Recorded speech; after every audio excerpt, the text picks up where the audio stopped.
asalaamualeykum wa rahmatullahi taala wa barakaatuhu mbokku internet ñuy seetaan Bataaxal TV ñu ngi leen di nuyu bu baax a baax di leen jox seen wàccuwaay waaw tey nag dinañ toog taxaw seetlu ci wàllum jàngoro coronavirus bi nga xamante ni dafa lëmbee réew mi waaw jàngoro boo xamante ni tax nañ OMS décrété état d'urgence mondial recommandé dëkk yi nañ def état d'urgence wala confinement ba tax na jamono ji daal ñoo ngi ci état d'urgence te am na tamit ñi nga xamante ni dañoo xaw a sonn ci état d'urgence bi ñu déglu vidéo bi te ñëw léegi.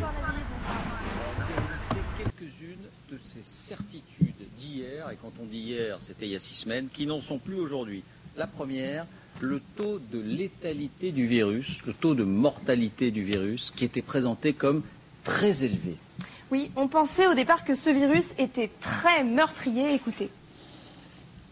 Is a unique virus with unique features. This virus is not influenza. We are in uncharted territory. Donc fii Tedros mooy président OMS moom dafa wax ni coronavirus bi nekkul influenza te coronavirus bi benn terrain boo xamante ni ñoom xamuñu lan la mosuñu gis lu mel nii. Encore un mot à l'OMS, estimé à 3,5% le taux de létalité du virus, c'est-à-dire le taux de personnes contaminées qui vont en mourir. waaw jamono boobu OMS dañoo waxoon benn bilan alarmiste waaw dañu doon wax ni coronavirus bi dafay rey 3,5% maanaam ci téeméeri nit ñu am coronavirus ñeenti nit dinañ ci dee loolu la OMS doon wax jamono boobu daanaka suñu xoolee maanaam chaque fois su amee 100 cas dina am 4 décès te loolu fu mu nekk nii dafa mel ni erreur la parce que. C'était plus de 10 fois le taux de létalité de la grippe, 0,3%. Mais aujourd'hui, au vu des dernières études, l'estimation n'a plus rien à voir. D'après l'Institut Pasteur, ce taux ne serait en réalité que de 0,5%. Donc, madame, ça change beaucoup de choses. Madame, coronavirus, taux de mortalité, motul 3%. Madame, motul ça 1%, 0,5%.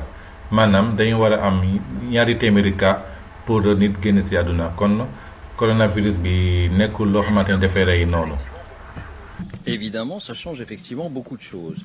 Deuxième certitude, et là on revient un peu à la conversation qu'on avait tout à l'heure, les enfants seraient particulièrement contaminateurs. Oui, c'est effectivement ce que l'on pensait, David, jusqu'au président de la République d'ailleurs, et c'est aussi ce qui avait justifié la fermeture des écoles.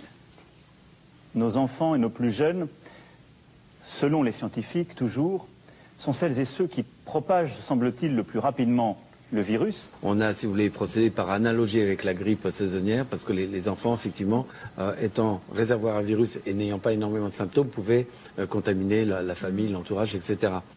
Eh bien, finalement, les dernières études arrivent à la conclusion inverse. D'abord, une étude réalisée en partie par Santé publique France, publiée dans une revue américaine la semaine dernière, qui revient sur le cas d'un enfant de 9 ans testé positif en Haute-Savoie au Contamine-Montjoie, l'un des premiers clusters en France. D'après l'étude, avant d'être testé positif, cet enfant aurait continué à fréquenter 3 écoles et un ski club. Au total, 172 personnes.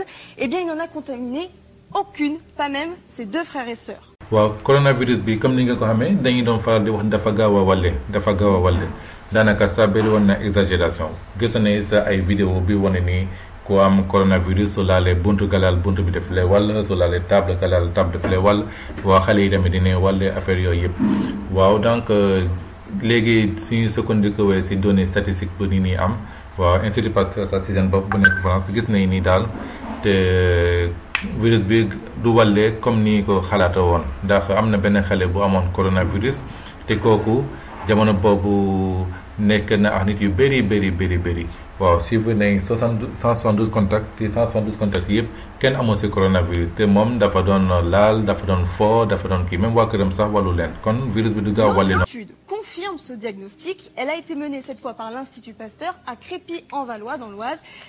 le premier foyer épidémique français. Conclusion, 41% de l'ensemble du personnel, les professeurs mais aussi les élèves du lycée ont été contaminés par le virus.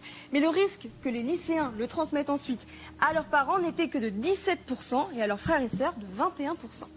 waaw loolu lu muy tekki ni rek mooy coronavirus bi gaawul wàllee noonu yëpp waaw ni ko doon waxee dañoo ëppaloon journalistes yi politiciens yi médecins yi nga xamante ni dañoo wax ne coronavirus bi dafa gaaw wàlle ëpp na daanaka les mesures d'hygiène am na solo maanaam raxas sa loxo ba mu set sooy waxtaan ak nit ba mu nga sol masque pour nga bañ a tufli ci kawam moom mu bañ a tufli sa kaw waaw waaye nag nit ko am coronavirus soo ko laalee du tax nga am coronavirus waaw donc mun nga nuyu sa mbokk mun nga embrasser sa mbokk mun nga montrer de l'amour envers tes parents mun nga wone amour envers ta famille mun nga julli sa wetu moromu jullit loolu du tax nga am coronavirus waaw jàkkaarloo bi ak tuflit yi bu dugg ci yow loolu moo mën a tax nga am coronavirus waaye jegante bi moom du tax nga am coronavirus. La troisième affirmation qui a été battue en brèche.